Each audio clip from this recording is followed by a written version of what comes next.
गंगा नदी के किनारे स्थित एक छोटे से गांव में रामू नाम का एक गरीब किसान रहता था। उसकी दुनिया सीमित थी। एक छोटी झोपड़ी, बंजर होती जमीन और अपने परिवार के साथ गुजारा करने का संघर्ष। रामू का परिवार उसकी पत्नी सरला और उनके 10 वर्षीय बेटे मुन्ना तक सिमटा हुआ था। उनका जीवन साधारण था, लेकिन चुनौतियों से भरा हुआ। रामू दिन भर खेत में मेहनत करता, लेकिन कम उपज और लगातार बढ़ती गरीबी ने उसकी जिंदगी को थका दिया था। बारिश कम होती तो फसल सूख जाती और ज्यादा होती तो खेत जलमग्न हो जाते। सरला अपने घरेलू का मुन्ना, जो स्कूल जाने के अलावा घर के कामों में हाथ बंटाता, अपने माता पिता को खुश रखने की कोशिश करता।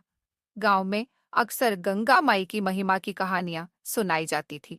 बुजुर्ग कहते थे, गंगा का पानी पवित्र है, इसमें स्नान करने से सभी पाप धुल जाते हैं और मोक्ष मिलता है।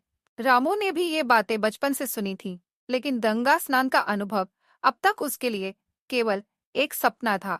एक दिन गांव में खबर आई कि नजदीक के शहर प्रयागराज में महाकुंभ मेला आयोजित हो रहा है। लोगों ने बताया कि यह मेला हर 12 साल में एक बार आता है और इसमें पवित्र गंगा, यमुना और सरस्वती के संगम में स्नान करने का सौभाग्य मिलता है।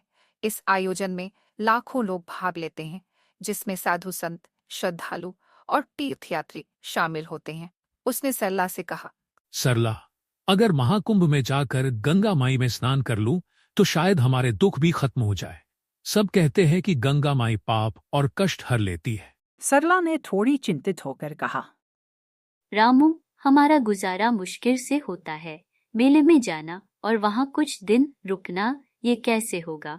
हमारे पास इतने पैसे भी नहीं हैं। रामू ने गहरी सांस लेते हुए कहा, मुझे पता है, पर एक बार गंगा माई की शरण में जाने का मन है। शायद भगवान हमें भी कोई रास्ता दिखा दे। रामू की आंखों में आशा की चमक थी और उसका दिल गंगा के पवित्र जल में स्नान करने के लिए बेचैन हो रहा था। उसके मन में यह विश्वास गहराता जा रहा था कि महाकुंभ मेला उसकी जिंदगी बदल सकता है। गंगा के इस आशीर्वाद से वह अपने परिवार के लिए नई शुरुआत की उम्मीद करने लगा।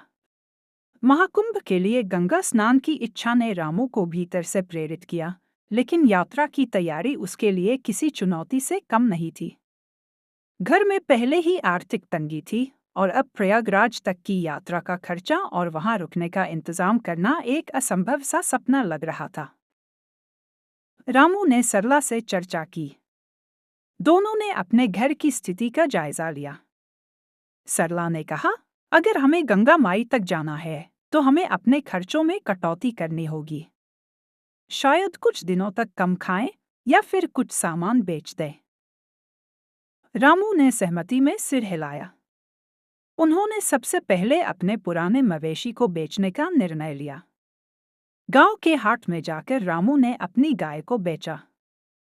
हालांकि वह गाय उनके लिए केवल एक पशु नहीं, बल्कि परिवार का हिस्सा थी, लेकिन रामू ने उसे गंगा स्नान के लिए त्याग दिया। सिर्फ गाय बेचना ही पर्याप्त नहीं था। सरला ने अपनी एकमात्र सोने की चूड़ी बेचने का मन बनाया, जो उसकी मां ने उसे शादी के समय दी थी। सरला ने रामू से कहा, यह चूड़ी मेरे लिए मायने रखती है, लेकिन अगर गंगा माई के आशीर्वाद से हमारी जिंदगी बेहतर हो सकती है तो यह बलिदान छोटा है। इसके अलावा मुन्ना ने भी अपना योगदान दिया। उसने अपने खिलौने और किताबें, जो उसे बेहद प्रिय थी, गांव के बच्चों को बेच दी। उसने मुस्कुराते हुए कहा, बाबा, मैं भी गंगा माई के दर्शन करना चाहता हूँ। यह मेरा भी सपना है। रामू ने गांव के कुछ लोगों से भी मदद मांगी। कुछ ने उसे पुराने कपड़े और राशन दिया ताकि रास्ते में खाने पीने का खर्च कम हो। एक पड़ोसी ने अपनी बैलगाड़ी कुछ दिनों के लिए उधार दी, जिससे वे गांव से प्रयागराज तक का सफर तय कर सके। गांव के बुजुर्गों ने रामू को यात्रा के दौरान की कठिनाइयों और महाकुंभ मेले की भीड़ के बारे में चेतावनी दी।